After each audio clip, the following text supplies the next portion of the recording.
আমাদের অনেক সম্ভাবনা, আমাদের অনেক বন্ধুত্ব হারিয়ে যায় শুধুমাত্র গুছিয়ে কথা না বলতে পারার কারণে। তাই গুছিয়ে কথা বলাটা যে কতটুকু গুরুত্বপূর্ণ সেটা আপনার পার্সোনাল লাইফ বা প্রফেশনাল লাইফ, যে কোনো লাইফে গুছিয়ে কথা বলার কোনো বিকল্প নেই। গুছিয়ে কথা বলার আজকে আমি কিছু টিপস আমি আপনাদের সাথে শেয়ার করব, যেটা আমি ফলো করি, সেটা আমি আপনাদের সাথে শেয়ার করার চেষ্টা করব। নাম্বার ওয়ান, সর্বপ্রথম হচ্ছে সেটা কথা বলার সময় অবশ্যই সামনে থাকা ব্যক্তিটার সাথে আই কন্ট্যাক্ট করে কথা বলা উচিত। কারণ আই কন্ট্যাক্ট, চোখে চোখ রেখে কথা বলার মধ্যে আপনার আত্মবিশ্বাস ফুটে ওঠে। সামনে থাকা ব্যক্তিটি আপনাকে আত্মবিশ্বাসী হিসেবে ধরে নেয়। দ্বিতীয়ত হচ্ছে স্মাইল দিয়ে কথা বলা। একটা মানুষকে সবচেয়ে সুন্দর কখন লাগে জানেন? যখন সে স্মাইল দিয়ে কথা বলে। আপনি যখন কারোর সাথে কথা বলবেন তাহলে তখন একটু স্মাইল, একটা মুচকি হাসি দিয়ে কথা যখন আপনি শুরু করবেন তখন আপনাকে আত্মবিশ্বাসী মনে হবে এবং সামনে থাকা যে ব্যক্তিটি তিনি আপনার কথা খুব মনোযোগ সহকারে শুনবেন। তৃতীয়ত হচ্ছে ধীরে ধীরে কথা বলা। আমাদের মধ্যে একটা কিছু ব্যাড হ্যাবিট রয়েছে, যেটা হচ্ছে আমাদের কথাটাকে আমরা এত স্পিডে বলি যে আমার সামনে থাকা যে অডিয়েন্স বা সামনে থাকা যে ব্যক্তি তিনি আমার কথা কিছুই বুঝেন না। আর আপনার কথা যখন কিছুই বুঝবেন না তখন আপনাকে স্বাভাবিকভাবে তিনি পাত্তা দিবেন না, ভ্যালু দিবেন না।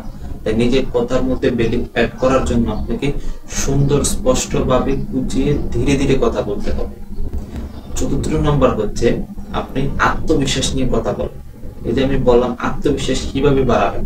আত্মবিশ্বাস বাড়ানোর জন্য আপনাকে সর্বপ্রথম যেটা করতে হবে, আপনাকে স্মার্ট থাকতে হবে। স্মার্ট বলতে কি? স্মার্ট বলতে শুধুমাত্র আপনার চেহারা সৌন্দর্য না। স্মার্ট হচ্ছে আপনার পোশাক, আপনার কথা বলার স্টাইল, আপনার কি চিন্তা ভাবনা, এগুলা সব কিছুকে মিলিয়ে।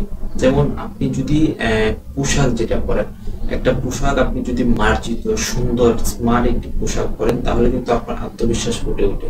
আপনি একটা জিনিস ফলো করবেন, আপনি হয়তোবা চাকরিজীবী, হয়তোবা আপনি বিজনেসম্যান, হয়তোবা আপনি স্টুডেন্ট, যাই হন না কেন, আপনি যদি যেদিন আপনি আপনার জামা কাপড় আপনি যেটা পরার কথা বা আপনি যেটা পরলে কমফোর্টেবল ফিল করেন, আপনি সেই পোশাক পরলেন না, সেদিন যদি আপনি চাকরির কোনো মিটিং, আপনি আপনার বসের কোনো মিটিং অ্যাটেন্ড করেন, অথবা আপনি স্কুলে যান, ইউনিভার্সিটিতে যান, যেই জায়গায় যান, আপনাকে আনকনফিডেন্স নিজের মধ্যে এটা তৈরি হবে।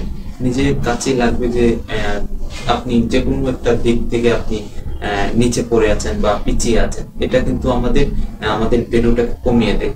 তাই পোশাক এটা খুবই গুরুত্বপূর্ণ একটি বিষয়। আরো এর বিস্তারিত আলোচনা হবে সামনের ভিডিওগুলোতে, আপনারা দেখবেন।